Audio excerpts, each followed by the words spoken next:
Welcome back to our online training. Earlier we discussed the steps of risk assessment. We have 5 steps. So we will further elaborate now. These the work tasks, okay? All, including people, your activities, okay? Processes, equipment, and substances. Activities working at height, okay? Confined space. Activities like um, dry cleaning or um, mopping the floor, deep cleaning, processes, what have you, people, okay?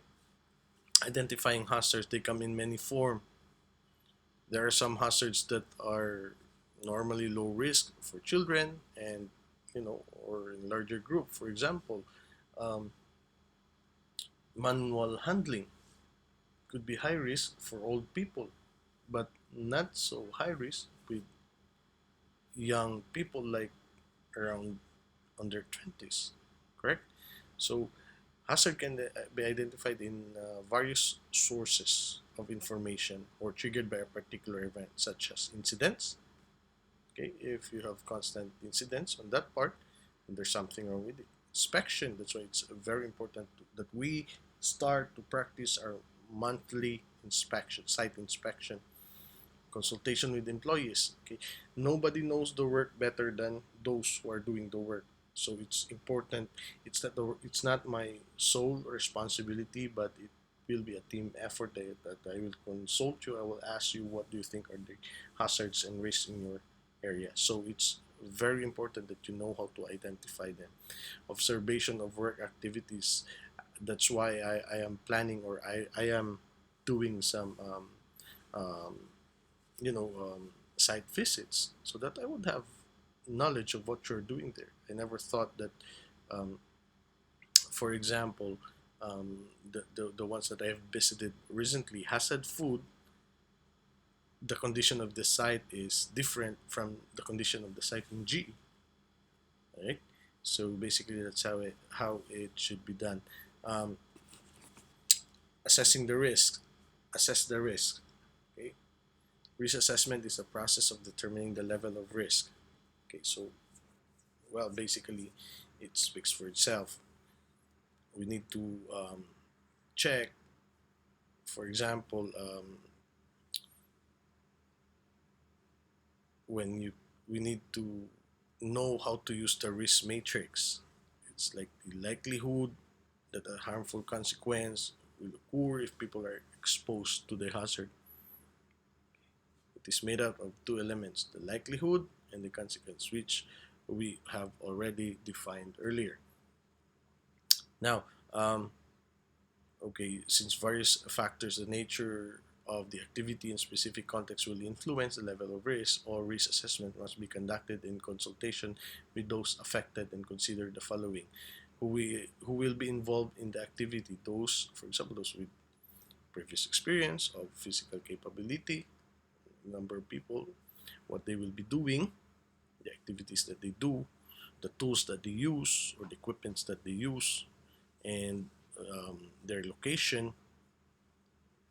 Will it cleaning or sweeping the floor imposes different risks inside the building and outside the building when you're under the sun? Okay, so um, how often does the activity happen and how long? Okay, and who will be leading the activity? Now, um, we go now on part which is the this is what we call a quantitative risk matrix. Now, I will show you how to use it. Now, this is the severity, or in other words, the consequence. If um, the hazard will take place, okay, how severe is its effect or the consequence? Now, this is the probability or the likelihood grid, or axis. It means the chance of that hazard to to cause harm. Okay, So basically, sorry, this is not supposed to be here. Now below this, if you could see, this is in color: green, yellow, orange, and red. And later on, I will be telling you why in that case. Now, using the matrix, to use the matrix, map the consequence of the risk followed by likelihood of an incident occurring for each particular hazard to arrive at the assessed level of risk. The following tables provide a description of each of the consequence and likelihood categories. Now, when you're doing this assessment, don't be too complacent. Okay, don't say that it might not happen, or it's better to be sure than sorry. Okay, so insignificant, which is here, 1. The score is 1 for insignificant.